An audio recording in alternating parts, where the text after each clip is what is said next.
Welcome to Journey of One. This is a show where I travel around Southern California to check out fun events and interesting places to see. Oftentimes I'll be traveling on my own to show you can have a unique experience when you travel solo. Thanks for watching. Let's begin the journey.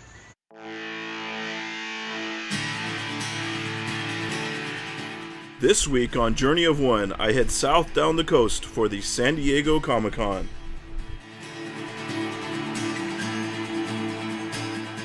Before it got started, I stayed for a couple days at the Welk Resort in Escondido, enjoying some relaxation time off work before the madness to ensue later this week.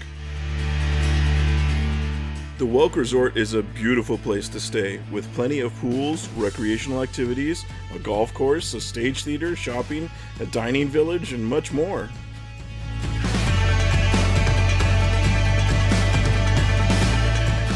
Personally, I enjoyed this outdoor grotto area adjoining one of the pools. I spent much of my time here relaxing outside and getting in some sun, and at night some s'mores at the fire pit. In what seemed like no time at all, it was the start of Comic-Con, held in the beautiful downtown San Diego area. It's a 4.5-day annual event that celebrates all kinds of pop and nerd culture. Parking can be kind of a pain and expense, but I found parking at the Wells Fargo building pretty reasonable and pleasant. Right across the street from the convention center is the Gaslamp District, which is a great place to stop for a drink or a meal in any of the many bars and restaurants there, quite a few of which are Comic-Con themed for the event. Also nearby is Petco Park, the home of the San Diego Padres baseball team, but during Comic-Con, home of many con-related activities. Speaking of, there is so much happening outside the convention all around for people attending and also those just visiting the area, making it a fun place to visit even if you don't have a ticket. The whole downtown area is transformed into a big celebration the entire week. Just walking around, there is so much to see, with plenty of vendors and things to see just along the walkways. Amazon also had a big presence outside this year, showcasing some of their shows with neat virtual reality experiences. To promote the new South Park video game, they recreated the town of South Park with lots of characters and scenes from the show to take pictures with.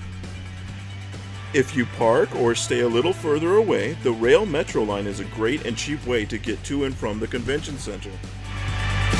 It can get kinda crazy there, as I've heard estimates saying over 150,000 people attend the show, with about 100,000 more just visiting the area, so it can be a bit of a zoo, but so much fun and definitely worth it. At the start of the show, one of the first things to do is pick up your free show bag with the program guide and souvenir book inside. They're located inside the upstairs sales pavilion, where there is also an art show for some fine art to buy. It's also where the autograph signings go on. Be sure to get in line early each day to get a ticket for your chance to get an autograph from your favorite celebrity. The main exhibit hall is absolutely massive. I'll be putting the full 10-minute video of the walk from one end to the other on journeyofone.com later this week. The Funko booth, the company behind the pop vinyl figures, was back with some cool giant statues.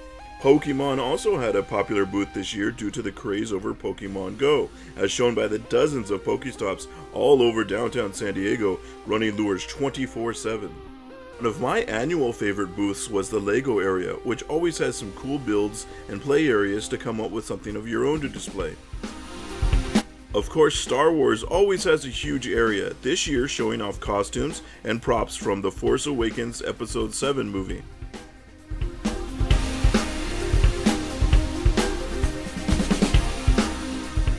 The Walking Dead's booth allowed you to line up and kneel alongside the cast in a recreation of last season's epic final episode.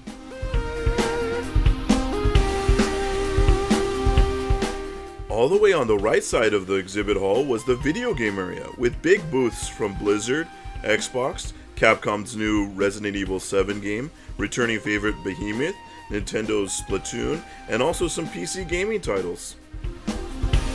Nickelodeon this year announced a Legends of the Hidden Temple live-action movie, showing Olmec himself at their booth, along with crowd favorite SpongeBob, just one of many kid-friendly exhibits and characters on the floor.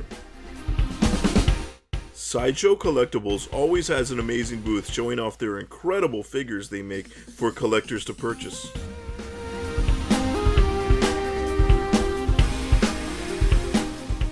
Other companies were there showing off their awesome work and collectibles. Some of the big names there like Gentle Giant and Weta Workshop, the people behind the Lord of the Rings movies, amongst others. They all had show-stopping pieces on display.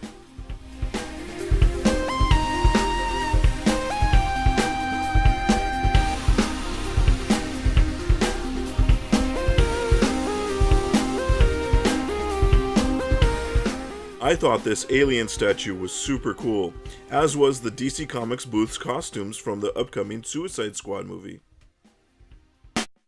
If you don't mind waiting in some lines, many booths give out tons of freebies, just be sure not to become over-encumbered. One of the big trends this year was virtual reality experiences. Even Conan O'Brien had a booth with these awesome VR giant heads. While Comic-Con has grown to include all of pop culture, it hasn't forgotten its roots as a comic book convention. Comic books were all over the floor, joined by many small press booths with their indie titles.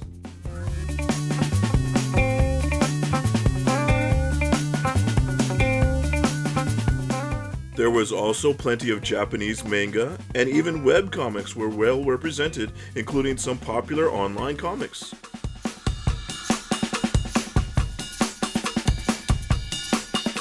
One of the many highlights for me each year is the amazing art on display and for sale. I don't usually buy too many figures, toys, or anything else, but the artwork here is my weakness.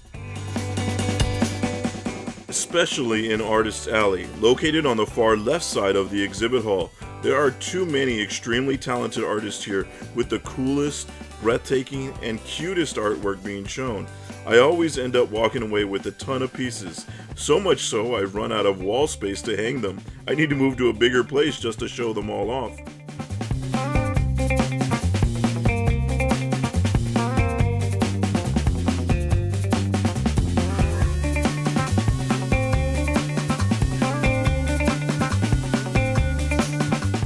There's plenty more to buy though, all over the floor, from t-shirts to plush dolls, to wall scrolls, to action figures, and so much more. Comic-Con's exhibition hall is a place where if you are into something, someone here has got it. There's even accessories for your car, so you can show off your geek pride as you drive around town. A lot of the booths feature fantastic handmade creations. Someday I definitely plan to buy one of these awesome custom-made gaming tables. Once you've emptied your bank account and maxed your credit cards on all this cool stuff, there's a convenient FedEx location right in the convention hall to help you ship everything back home safely. Of course, the highlight of every Comic-Con is the amazing cosplay that people come dressed in. You can see a whole video of the photos I took by clicking here, and full high-res copies will be going up on journeyofone.com. For the truly adventurous attendees, there is always the legendary quest to get into Hall H for the con's biggest and most exciting panels. If you are trying to get into Hall H for a panel on Friday, for example, the line has already started Thursday morning, waiting behind the convention hall alongside the waterfront. Even if your panel starts later in the day or you just want to see one of them, you better still be in line waiting to get into the first one, as your chances of getting in afterwards are pretty slim. To help combat line cutting and spot holding, they pass out wristbands the night before, guaranteeing your spot in line and ensuring you'll get into Hall H for that day. Once the wristbands are all passed out, they begin moving the line up into these tented chutes and lines, where if you were in the first several hundred people, you'll be spending the night. If you're farther back in line though, you'll be camping out on the sidewalks behind the convention hall. But if you endure the night and make it in, the next trial is finding a good seat. Hall H seats about 6,100 people, and they are all hoping to get as close as possible. But if you do sit in the back, it's still a great experience as they have giant screens up to make it easy to see the panel guests and exclusive content they show. The first panel of the day I got in was for the web show Con Man, starring Nathan Fillion, Alan Tudyk, and Felicia Day. And if you don't know who they are, you've just lost 100 nerd points. The show is also joined by some other great actors like Liam McIntyre, Nolan North, Allison Hayslip, and even the original Hulk himself, Lou Ferrigno. Chris Hardwick, creator of The Nerdist and host of At Midnight and Talking Dead, moderated the Fear the Walking Dead and Walking Dead show panels. Jeffrey Dean Morgan, who plays Negan on The Walking Dead, came out and terrorized the cast during his entrance, much to the crowd's enjoyment. It was really cool being able to see the cast of this amazing show up close and hear them talk about their experiences, answer questions from the audience, and show off some behind-the-scenes footage. Bob McElhaney of the show It's Always Sunny in Philadelphia moderated the Game of Thrones panel, which much of the crowd had come to see. Many of the fans' favorite cast members were in attendance, but probably the most well-loved was the actor Christian Nairn, who played the 7-foot gentle giant Hodor. Speaking of Game of Thrones, they also had a special exhibit in a neighboring hotel, where you could take a photo sitting on the Iron Throne, or have your face into the Hall of Faces, or hold Arya's needle sword, the actual prop from the show.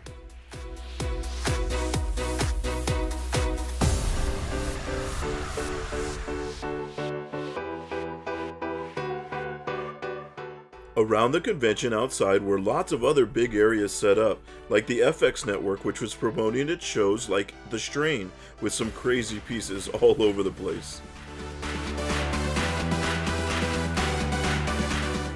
This roving band of badass Ash cosplayers were out promoting Star's show Ash vs. the Evil Dead. Fox probably had the coolest things to do though for their upcoming show Son of Zorn, with this rock wall and a high leap off into a giant airbag.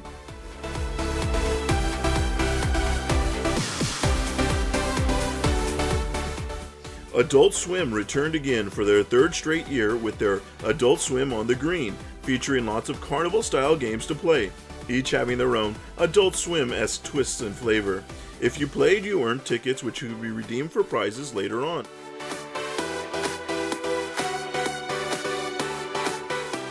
Each night they would close the carnival down so people could come back to watch exclusive screenings and clips from Adult Swim shows.